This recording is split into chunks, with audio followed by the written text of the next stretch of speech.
Kalau Tuhan saja sudah tidak dipandang lagi, Tuhan yang perlu disegani, ditakuti, dihormati, orang sudah tidak pandang lagi, moralnya rusak. Dia hanya hidup dalam pencitraan saja.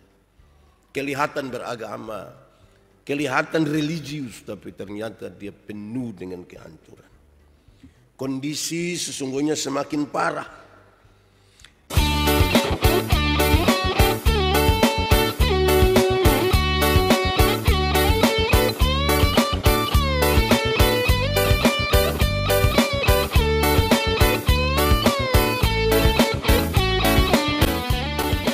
Bapak Ibu Saudara-saudara, kita berdoa untuk pemberitaan firman Tuhan. Mari kita berdoa.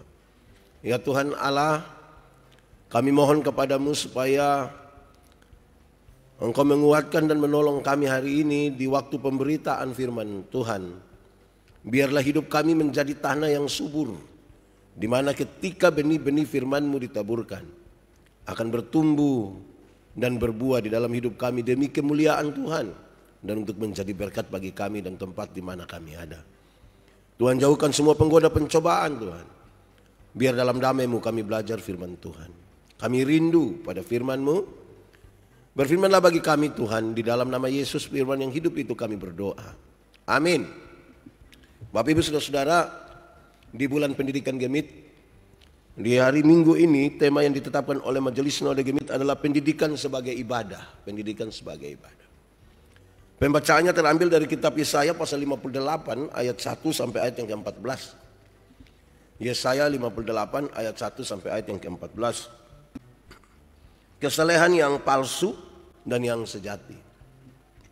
Serukanlah kuat-kuat, janganlah tahan-tahan. Nyaringkanlah suaramu bagaikan sangkakala. Beritahukanlah kepada umatku pelanggaran mereka, dan kepada kaum keturunan Yakub dosa mereka. Memang setiap hari mereka mencari aku dan suka untuk mengenal segala jalanku, seperti bangsa yang melakukan yang benar dan yang tidak meninggalkan hukum Allahnya.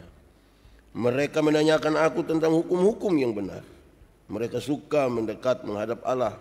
Tanyanya, mengapa kami berpuasa dan engkau tidak memperhatikannya juga? Mengapa kami merendahkan diri dan engkau tidak mengindahkannya juga? Sesungguhnya pada hari puasamu engkau masih tetap mengurus urusanmu, dan kamu mendesak-desak semua buruhmu. Sesungguhnya kamu berpuasa sambil berbantah dan berkelahi, serta memukul dengan tinju dengan tidak semena-mena. Dengan caramu berpuasa seperti sekarang ini, suaramu tidak akan didengar di tempat tinggi. Sungguh-sungguh inikah berpuasa yang kukehendaki, dan mengadakan hari merendahkan diri. Jika engkau menundukkan kepala seperti gelagah, dan membentangkan kain karung dan abu sebagai tapik tidur. Sungguh-sungguh itukah yang kau sebutkan berpuasa, mengadakan hari yang berkenan pada Tuhan? Bukan.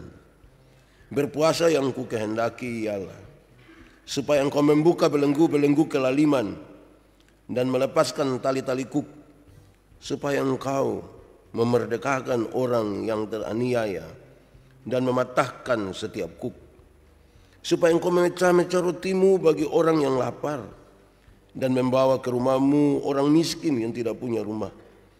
Dan apabila engkau melihat orang telanjang, supaya engkau memberi dia pakaian, dan tidak menyembunyikan diri terhadap saudaramu sendiri. Pada waktu itulah terangmu akan mereka seperti fajar, dan lukamu akan pulih dengan segera. Kebenaran menjadi barisan depanmu, dan kemuliaan Tuhan barisan belakangmu. Pada waktu itulah engkau akan memanggil, dan Tuhan akan menjawab. Engkau akan berteriak minta tolong, dan Ia akan berkata, ini aku. Apabila engkau tidak lagi mengenakan kuk kepada sesamamu, dan tidak lagi menunjuk-nunjuk orang dengan jari dan memfitnah. Apabila engkau menyerahkan kepada orang yang lapar apa yang kau inginkan sendiri, dan memuaskan hati orang yang tertindas, maka terangmu akan terbit dalam gelap, dan kegelapanmu akan seperti rembang tengah hari.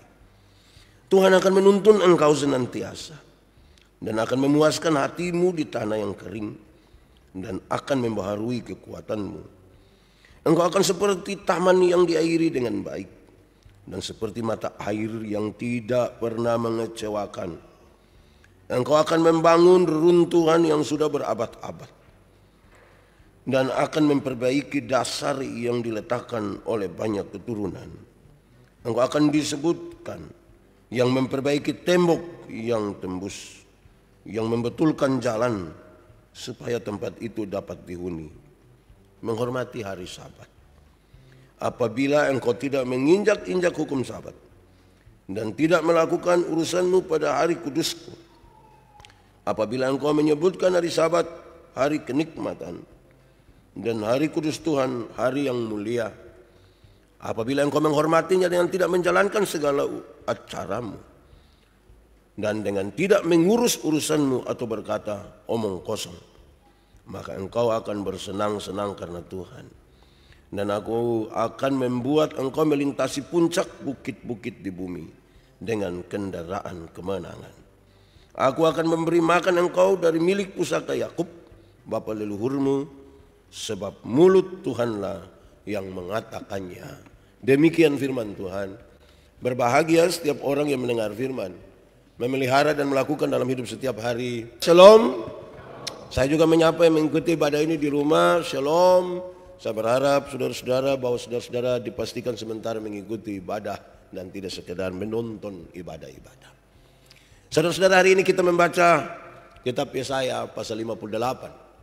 Kembali saya mengingatkan kita saudara-saudara bahwa kitab Yesaya dibagi dalam 3 bagian. Bagian yang pertama pasal 1 sampai pasal 39.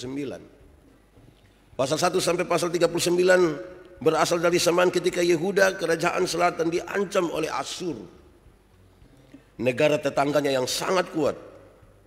Yesaya menyadari bahwa yang sesungguhnya mengancam kehidupan Yehuda sebenarnya bukan kekuatan Asyur sebenarnya, bukan. Tetapi oleh karena dosanya sendiri. Dosanya sendiri yang mengancam mereka. Karena bangsa itu tidak taat dan kurang percaya kepada Tuhan. Itu pasal 1 sampai pasal 39. Bagian yang kedua pasal 40 sampai pasal 55. Pasal 40 sampai pasal 55 itu ditujukan kepada orang-orang Yehuda akan hidup dalam pembuangan di Babel. Dosa mereka tadi itu mengakibatkan mereka mengalami pembuangan. Mereka dalam keadaan hancur tanpa harapan. Yesaya memberitakan bahwa tidak lama lagi Tuhan membebaskan umatnya dan membawa mereka pulang ke Yerusalem untuk memulai suatu hidup baru.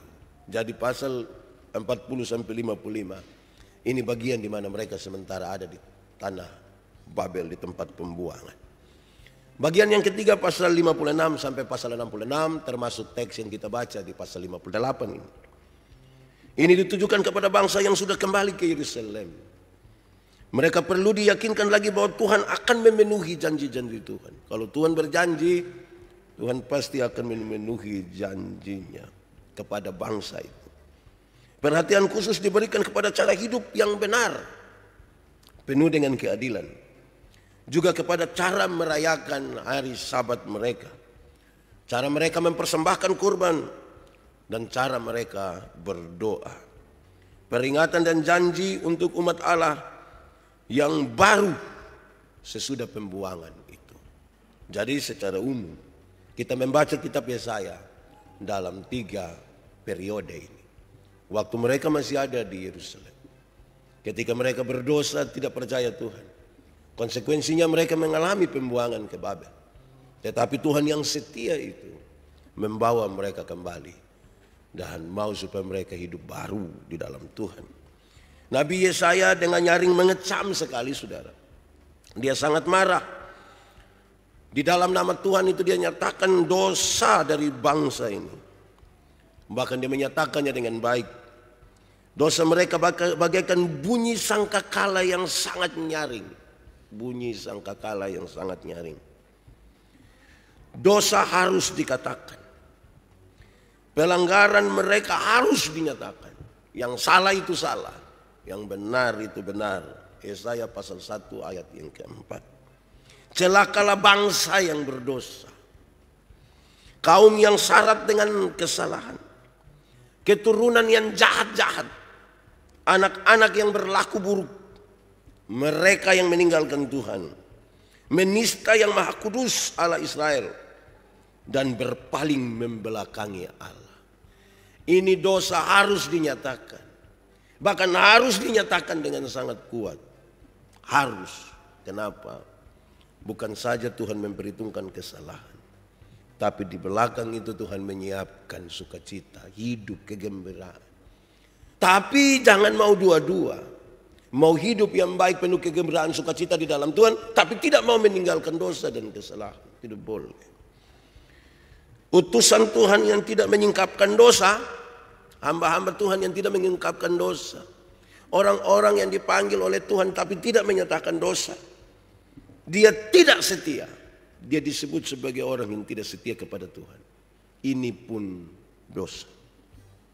Yehuda itu mencari Tuhan Allah setiap hari. Menurut pembacaan, setiap hari dan cari Tuhan Allah. Setiap hari orang beribadah. Setiap kali mereka menyebut nama Tuhan, seakan-akan mereka ingin tahu semua jalan-jalan Tuhan. Mereka seperti haus dan rindu akan jalan-jalan Tuhan. Namun pada saat yang sama mereka hidup dalam dosa dan acuh tak acuh terhadap perintah-perintah Tuhan. Tadi ayat 2 mengatakan kira-kira begitu. Saudara-saudara, selama ini mereka mengalami kemerosotan moral dan Tuhan tidak suka. Kemerosotan moral itu adalah kemerosotan yang sangat hebat. Kalau Tuhan saja sudah tidak dipandang lagi, Tuhan yang perlu disegani, ditakuti, dihormati, orang sudah tidak pandang lagi, moralnya rusak. Dia hanya hidup dalam pencitraan saja. Kelihatan beragama, kelihatan religius, tapi ternyata dia penuh dengan kehancuran. Kondisi sesungguhnya semakin parah.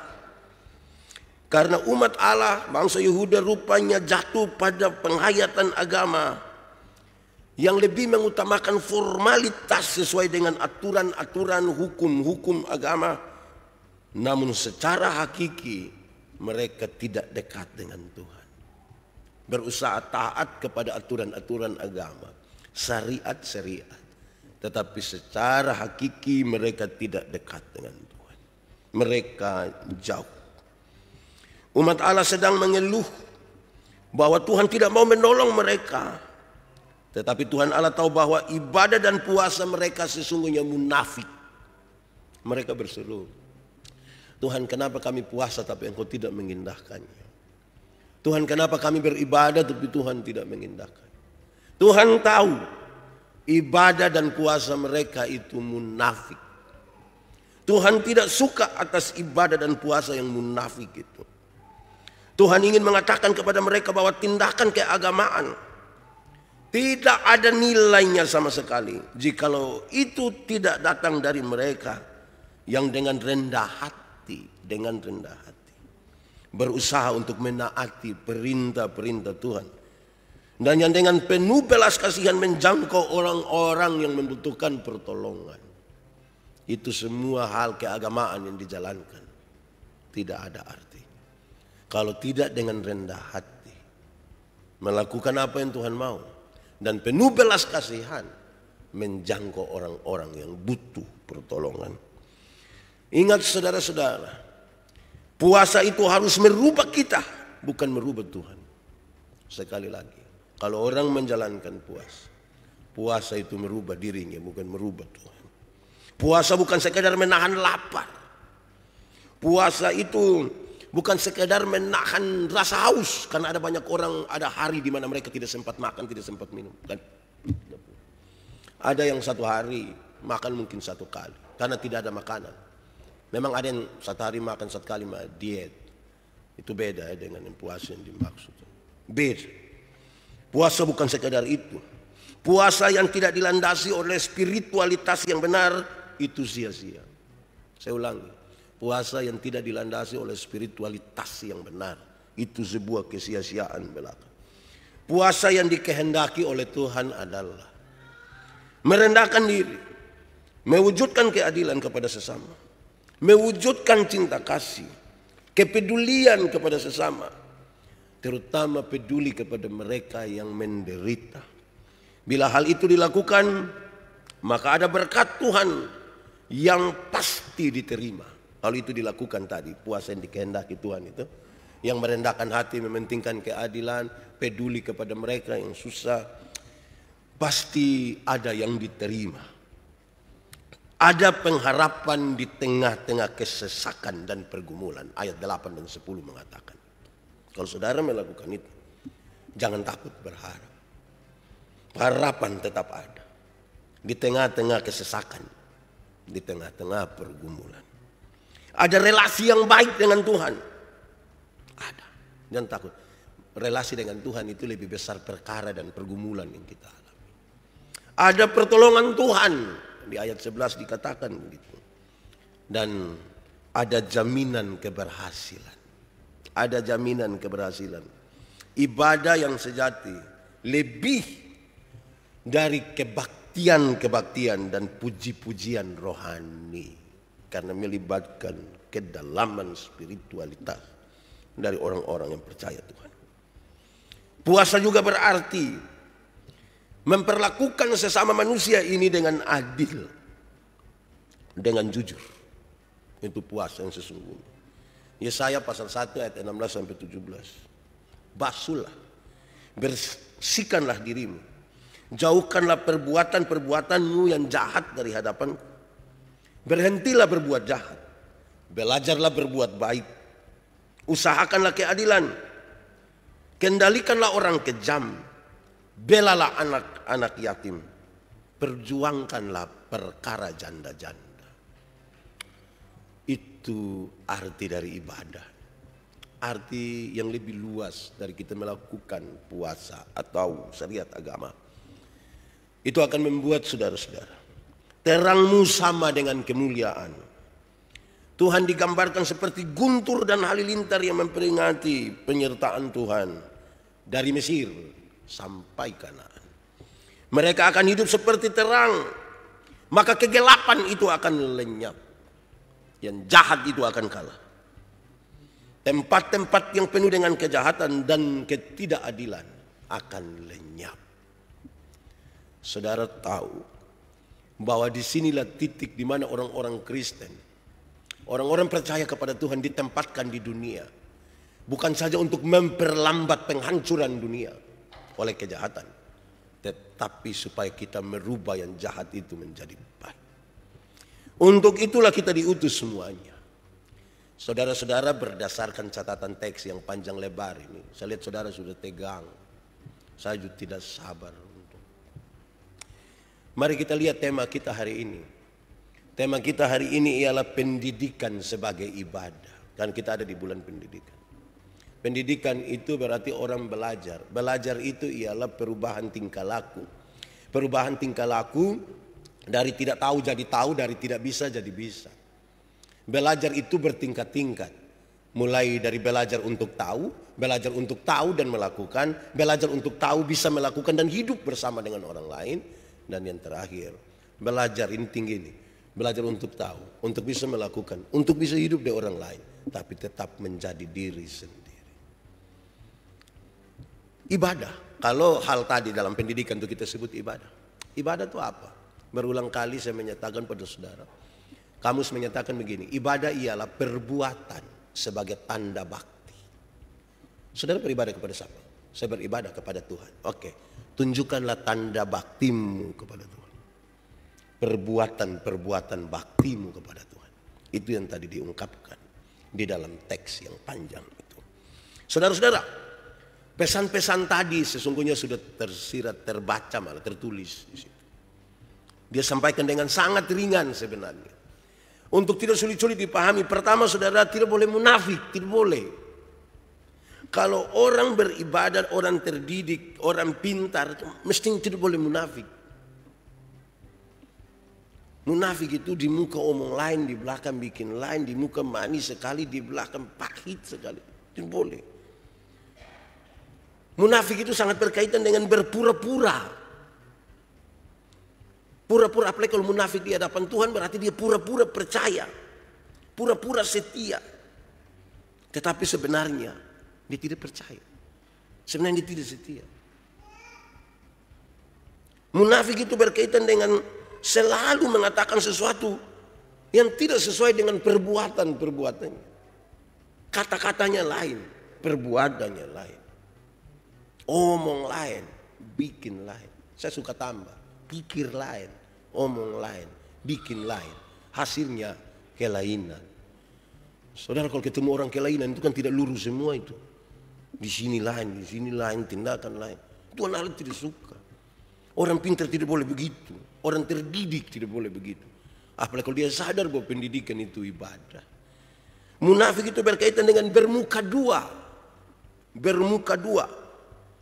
Bermuka dua itu tipu ketika dia berbicara. Karena yang sesungguhnya bukan itu. Sesungguhnya sesuatu yang lain. Berjanji saja, tapi tidak pernah ditepati. Itu muka dua itu. Hidup hanya janji saja. Tenang. Nanti pokoknya sudah pulang ini sudah. Kok janji. Ini banyak orang tua yang masih ingat itu lagu dulu yang bilang, tapi janji. Tinggal apa? Tinggal. Lama-lama kita janji, orang baru lihat kita pemuka dia bilang, janji sudah datang. Jangan hanya janji. Janji nak tepati. Bermuka dua. Jika berselisih, melampaui batas. Dan selalu suka berkhianat. Itu orang bermuka dua tuh selalu akan suka berkhianat. Dah tambah baik orang super percaya segala macam. Tapi dia mengkhianati kepercayaan. Tuhan Allah tidak suka. Tuhan Allah tidak senang itu. Tuhan Allah tidak mau. Jadi kalau kita merujuk kepada tema ini, pendidikan itu ibadah. Maka yang paling pertama, orang terdidik yang beribadah itu tidak boleh munafik. Ya. Tidak. Benar itu benar. Salah itu salah. Kedua, mesti sopan. Orang terdidik yang beribadah itu sopan. Sopan dalam semua hal. Tindakan, bicara, kata apa lagi? Berpakaian. Semua sopan. Itu bagus itu. Kadang-kadang saudara kita ini tidak sopan. Ini orang ada makan soto di sebelah, dia bangkok. Hai, kesian orang di sebelah ini. Saya tinggal di kos ini, dekat-dekat dan banyak orang. Woi, pagi begini kalau dong siap, dong mandi atau sikat gigi itu kita pusing. Hei, separuh di sebelah, wah, dong ke kucing bakal lain. Aku apa yang termogar uang ke rongkongan kok? Sopan. Baik, sekarang sudah pakai masker jadi kayak agak baik. Acara-acara begitu kok panggil kita pi makan itu kan orang yang pendiam ke saya ini kan di meja makan suka omong toh. Nah bayangkan kalau tidak pakai masker baru itu kuat dong lama-lama bercampur yang kita pun ludah. Jadi sopan, orang terdidik itu sopan. Saya bercerita dengan beberapa orang itu kalau bercerita itu terlampau agresif. Kalau kita tidak lihat begini dia bisa pegang kita pingkau balik begini. Hai. Padahal kita tidak mau lihat dia itu kan dia omong itu kita basah di sini nih. Sopan. Ketiga, saudara, orang terdidik yang beribadah tuh dia hormat kepada Tuhan. Dia sangat hormat kepada Tuhan. Hormat kepada Tuhan itu berarti dia tahu dia anak Tuhan. Apa yang Tuhan mau itu yang dia lakukan. Bahkan dalam percaya kepada Tuhan dia sungguh-sungguh menjalankan. Tuhan, jadilah menurut kehendak-Mu. Jadilah menurut kehendak-Mu. Kadang-kadang kita tidak sampai di titik yang sangat-sangat berat untuk itu kan. Kita juga takut Tuhan sebenarnya. Tapi tindakan-tindakan kecil kita tuh saudara kadang-kadang membuat kita tuh merasa bahwa banyak sekali keputusan-keputusan Tuhan itu salah bagi kita. Contoh, ada orang itu kalau dong baru beli sepatu baru, dong mau pi pesta, baru tiba-tiba hujan turun. Nah bayang biasa pesta di gedung, nah mayoritas masyarakat ini pesta di itu kalau hujan turun pun doain, Tuhan cokas berintin hujan bagi kita mau pi pesta baru Jadi sepertinya yang Tuhan kasih turun hujan itu salah. Kalau engkau pun sepatu tidak kotor, ini orang lain jangan dapat air. Sudah saya pakai sepatu ikat pakai kantong plastik dari luar. Supaya tetap jaga dia punya kebersihan. Jadi kadang-kadang kita protes kepada Tuhan tapi ya kita bikin apa? Seolah-olah kita jangan. Kita hormat kepada Tuhan. Tuhan itu bukan seperti sebuah sosok yang sangat menakutkan dan kita tidak berdaya sama sekali di hadapannya. Tuhan itu mau dengar kita. Dia itu sayang kita, dia menghargai kita. Saya tuh kadang-kadang kalau berpikir sesuatu atau melakukan sesuatu yang saya tahu persis ini dosa ini, saya berdoa, saya kasih tahu Tuhan bye-bye. Wih Tuhan, saya ada sempat rencana begini, Tuhan jamah. Kenapa? Karena kok kita berdoa, kok kita tidak kasih tahu, bab Tuhan tahu nah. Bab Tuhan tahu kok tidak. Tahu nah lebih kasih tahu sebelum Tuhan ini tahu kenapa gue. Coba kalau kita suami istri, baru suami pun tidak baik itu, tetangga yang datang kasih tahu kembali di istri. Mama dong mau begitu. Baru tetangga itu Pak di sebelah pu istri, dia yang datang kasih tahu kita. Wih, itu bahaya itu. Jadi jangan orang lain yang kasih tahu, biar kita yang kasih tahu langsung. Mantap. Berikut, kepedulian. Peduli. Mungkin zaman sekarang bukan peduli lagi, peduli lindungi. Oh itu kata juga yang peduli lindungi. Dia bukan saja aplikasi, tapi aplikatif. Kita butuh peduli dengan orang lain. Lindungi mereka. Belalah hak-hak orang susah. Tolonglah anak-anak yatim. Peduli sedikit. Orang-orang terdidik. Orang-orang yang beribadah. Harus begitu. Jangan tambah pintar, tambah aneh.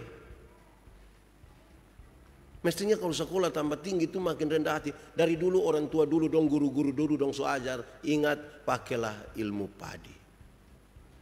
Makin berisi, dia makin merun. Dia makin merun. Dia jadi berkah. Bahkan ketika dia peduli dengan orang-orang lain, dia tidak diketahui pun tidak apa-apa. Kemarin, Jumat itu, saya khotbah di PLN. Di bagian terakhir dari khotbah saya kasih tahu, hei, yang kerja di PLN dong, siapa kenal kak? Orang tidak kenal GM, siapa orang tidak kenal, siapa kamu? Dong hanya tahu satu saja, kalau listrik mati dong maki hancur kamu. Orang sudah sangat tergantung kepada listrik. Karena aktivitas semua pakai listrik. Berani kamu kasih mati barang 5 menit, itu maki hancur kamu. Dong tidak peduli dengan kamu resiko. Dong tidak peduli kalau kamu ada tergantung di atas pohon sana, kok istri dong ada pikir, aduh bab tua ini. Anak dong baru 4 bulan ini. Orang tidak peduli, tapi kamu mesti naik kan. Terus saya kasih dong ketika saya khotbah di mana navigasi. Saya pernah bilang pada saudara saya khotbah di navigasi, dong kasih tahu saya itu orang yang jaga mercusuar di Pulau Batik gitu. 1 orang. Saya tanya, di sana dia dan siapa? Sendiri. Berapa lama? 3 sampai 6 bulan. Tanya coba. Perahu, kapal-kapal yang dari Kupang, Pi Alor, Pi Wetar, Pi Datan, siapa yang tahu bilang? Yang di Manobe ada di Pulau Batik, ada yang tahu?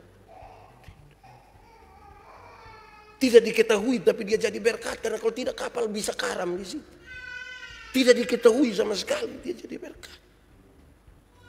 Saya sampai heran. Ini orang ini bisa 3 sampai 6 bulan tinggal sana dan sampai dia ada masalah di rumah. Ini kan bukan semata-mata uang. Kepedulian. Makanya saya bilang, lebih tambah, bukan saya peduli, peduli lindungi. Terakhir, moralitas. Moralitas itu menunjukkan kepada kita bahwa orang terdidik memang butuh bermoral. Di dalamnya itu ada integritas hidup kita. tetap pada yang benar. Sekalipun semua sudah mengecewakan dan mengkhianati. Tetap saya akan ada di situ. Saya kira ini pelajaran yang baik bagi kita, saudara. Supaya kalau memang di bulan pendidikan ini kita mau menghayati, ternyata sekolah itu tidak cukup kalau hanya pintar. Dia harus tambah sejumlah hal yang kemudian memuliakan Tuhan dan menjadi berkat bagi sesama. Mari kita tunduk kepala di hadapan Tuhan. Kita berdoa. Ya Tuhan, terima kasih banyak untuk firman. Kami sadar kami belum sampai dan jauh dari semua yang diungkapkan oleh kebenaran-Mu. Tolonglah kami Tuhan, karena hati kami juga terenyuh ketika kami mendengar ini. Tapi kami tidak mampu kalau tanpa Tuhan. Sentuh hidup kami. Jamah hati kami Tuhan. Kuatkan dan teguhkan kami. Di dalam nama Yesus Kristus kami berdoa. Amin.